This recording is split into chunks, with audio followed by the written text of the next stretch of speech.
فرماتے ہیں میں اپنی اماں سے مشورہ کرنے آیا. میں نے کہا اماں میرے کچھ ساتھی پیچھے چلے گئے, کچھ شہید ہو گئے,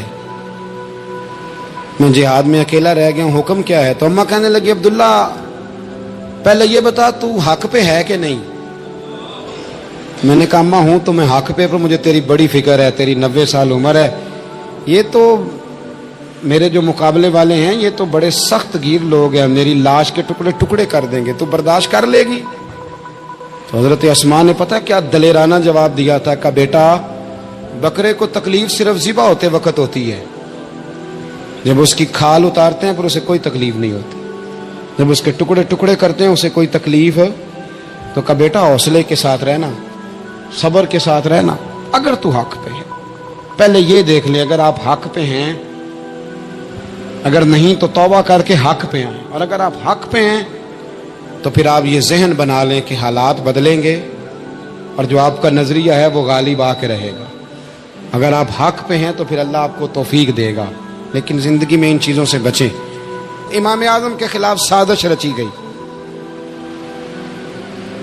امام صاحب رحمۃ اللہ تعالی علیہ کے پاس ایک بی بی دوڑی, حضور مسئلہ پوچھنا, آپ عورتوں سے ملا نہیں کرتے تھے, میں نے سوال کرنا ہے جی, جلدی جلدی سے اندر آ گئی. عورت جیسے ہی اندر داخل ہوئی باہر شور ہو گیا, امام صاحب کے پاس عورت ہے, اس نے بھی شور کر دیا کہ معاذ اللہ ثم معاذ اللہ, 10 درازی کیا امام اعظم نے. لوگ امام صاحب سے کہنے لگے اب پراپوگنڈا ہو گیا, سارے شہر میں بات پھیل گئی, حضور آپ جواب دیں, آپ بھی کوئی بات کریں. فرمانے لگے کیا جواب دوں, بی بی اکیلا تھا, میں اندر آئی ہے, باہر شور ہوا ہے, عورت کہہ رہی ہے میں اکیلا تھا, میں جواب دوں بھی تو میری گواہی کون دے گا, میرے ساتھ کھڑا کون ہوگا, اس وقت کون ہے اٹھ کے کہے گا کہ نہیں نہیں ایسی بات کوئی نہیں, یہ تو ماحول تو اور رخ اختیار کر گیا, تو حضور اب کیا کرنا ہے؟ تو آپ فرمانے لگے کرنا کیا ہے, میں کوئی لاوارث ہوں, رب رسول کا ماننے والا ہوں, میں فیصلہ اپنے اللہ پہ چھوڑتا ہوں, وہ بھی تو عدالت ہے نا. مصیبت یہ ہے کہ میں اور آپ سارے فیصلے خود کرنا چاہتے ہیں, حالانکہ خود کچھ فیصلے چھوڑ دینے چاہیے, وہی ہو تو بہتر ہے. فرمایا اللہ رسول پہ چھوڑتا ہوں, ختم ہو گئی بات. اب میں دلیل دوں گا بھی تو میری سنے گا کون؟ اس طرح کے ماحول میں کئی دفعہ آپ دلیل دیتے بھی ہیں تو کوئی سننے کو تیار, وقت فیصلے کرتا ہے, کون سنے گا؟ فرمایا بس ٹھیک ہے. لے گئے پکڑ کے کوتوال کے پاس, تھانے میں بند کر دیا. اب اتنا بڑا امام ہے, تھانے میں بند ہے, عورت بھی باہر بٹھا دی گئی. امام صاحب نے اس سے کوئی ڈسکس نہیں کی. جب اندر تشریف لے گئے, سپاہی 2-3 کھڑے تھے. امام صاحب او ہو, رب کریم کے بندوں کا وہی طریقہ. امام صاحب نے وضو کے لیے پانی مانگا, اور پھر امام اعظم نے نفلوں کی نیت باندھی, اور 2 رکعتیں پڑھ کے کہنے لگے مالک عزتیں بھی تیرے پاس ہیں, ذلتیں بھی تیرے پاس ہیں, تو جس حال میں ابو حنیفہ کو رکھے گا مجھے شکوہ کوئی نہیں, میں تیری رضا پہ راضی ہوں, جیسے تو چاہے میں راضی ہوں تیری رضا پہ. امام صاحب دعا مانگ رہے تھے تو آنسو ہاتھوں پہ گر رہے تھے. آنا کبھی مصلی بھی آباد کریں, آنا کبھی, دنیا کو تو دکھڑے بڑے سنا لیے, آنا 2 رکعتیں پڑھ کے روئیں رب کی بارگاہ میں, محبوب کا وسیلہ پیش کریں, آنا اسے بھی تو منائیں. امام صاحب کے آنسو گرنے لگے. سپاہی بھی پریشان تھے, وہ بی بی نہ خود ہی اٹھی اور امام صاحب کے قریب گئی, کہنے لگی پہلے مجھے دنیا والے کہتے تھے, اب میں سمجھ گئی ہوں آپ تو رب کریم کے نیک بندے, اب نہ روئیں, سویرے جانا ہے نا قاضی کی عدالت میں, تو میں سویرے گواہی دوں گی کہ میں نے جھوٹا الزام لگایا تھا, آپ ناراض نہ ہوں. امام صاحب فرمانے لگے اس سے نہیں بات بنے گی, اگر تو نے کچھ کرنا ہے تو جو میں کہتا ہوں وہ کر. امام اعظم تھے نا, جو میں کہتا ہوں وہ کر. اس نے کہا جی وہ کیا؟ آپ فرمانے لگے اب تیری گواہی سے بھی بات اور ہو جائے گی, اس کو کہہ لیا ہے, اس کو منا لیا ہے, اس کی منت کر لی ہے, اس کو رشوت دے لی ہے, حالات کا تقاضا اب اور ہے, اب اس کا جواب بھی کچھ اور ہی ہے. با پردہ عورت تھی, برقعے میں لپٹی ہوئی, اس کو گھر بھیج دیا. وہ کوتوال سے کہنے لگی میں بیمار ہوں, مجھے چھٹی دے دو, سویرے آ جاؤں گی. مدعی مقدمہ تو میں ہوں, مدعی کو تھوڑی کوئی باندھ کے رکھے گا. خاتون گھر چلی گئی. صبح قاضی کی عدالت میں مقدمہ لگا. امام صاحب رحمت اللہ علیہ کٹہرے میں کھڑے ہیں. یار بڑا مشکل ہوتا ہے معزز آدمی کا کٹہرے میں کھڑا ہونا, لیکن مخلوق تو فنکار ہے. اس درجہ کے پل بھر میں یہ سنگے در کعبہ سے بھی اسنام تراشے، تم کون ہو کیا چیز ہے داغے کبابی، لوگوں نے تو مریم پہ بھی الزام تراشے۔ یہ نہیں نا باز آتے لوگ، پھر مرضی ہے نا، ہونا کٹہرے میں کھڑا ہونا پڑ ہی جاتا ہے۔ کٹہرے میں کھڑے ہیں امام اعظم، تو قاضی پوچھتا ہے آپ کی بڑی قدر ہے، بڑی اہمیت ہے، تو آپ اس عورت کے بارے میں کیا کہتے ہیں؟ تو امام صاحب فرمانے لگے یہ جو کہہ رہی ہے اس سے پوچھ لیں۔ تو خود خاتون کہنے لگی میرا امام صاحب سے تعلق ہے۔ آپ فرمانے لگے ٹھیک کہتی ہے۔ ساری بھری عدالت سب لوگ حیران، حضرت تعلق ہے؟ فرمایا ہاں۔ کس طرح؟ فرمانے لگے میری بیوی ہے، زوجہ میری اہلیہ ہے۔ جناب کس طرح؟ فرمایا محلے کی بیویاں بلا لو، اس کے ابا کو بلا لو، چہرہ دکھا لو۔ وہ سارے لوگ جمع ہو گئے، چہرہ کھول کے دیکھا تو امام صاحب کی زوجہ تھی۔ امام صاحب نے اس خاتون کو کہہ کے بھیجا تھا کہ یہی برقع میری بیوی کو دے کے سویرے بھیج دینا، یہی والا برقع جو تو نے پہنا ہے، اب گھر جا اور میری اہلیہ کو یہ برقع دے کے بھیج دینا۔ وہ برقع دے کے اس نے بھیج دیا۔ جب امام صاحب رحمت اللہ علیہ کی اہلیہ ثابت ہو گئی کہ یہ تو امام صاحب کی اہلیہ ہیں جو کھڑی ہیں، اب وہ جو سازش رچنے والے تھے وہ دائیں بائیں دیکھ رہے تھے۔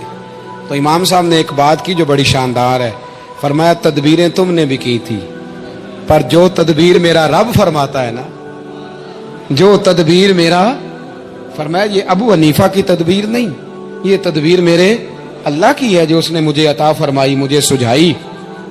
اب قاضی صاحب نے حکم دیا کہ جتنے لوگوں نے الزام لگایا ہے وہ سارے معافی مانگے، وہ آئیں جس نے بات کی۔ بھائی وقت کو دیکھیں، فیصلے اللہ کے حوالے کریں۔ ہم لوگوں نے جھگڑے کر کر کے، دلائل دے دے کے، بحث کر کر کے معاملات کو اتنا الجھا لیا ہے، آپ یقین کریں ایک ایک خاندان کی 15 میٹنگیں اور پنچایتیں ہو جاتی ہیں، پر رزلٹ صفر ہے۔ وہ جی وہ فلاں چودھری صاحب اس کے ساتھ مل گئے تھے، فلاں آدمی ادھر چلا گیا تھا۔ آپ تھوڑا وقت دیں، صبر کریں، استقامت کا مظاہرہ کریں۔ آپ دیکھیں حالات کس کروٹ بیٹھتے ہیں۔ کئی دفعہ صلح کی پیشکش کی جناب ابو سفیان کو، لیکن وہ مانتے نہیں تھے۔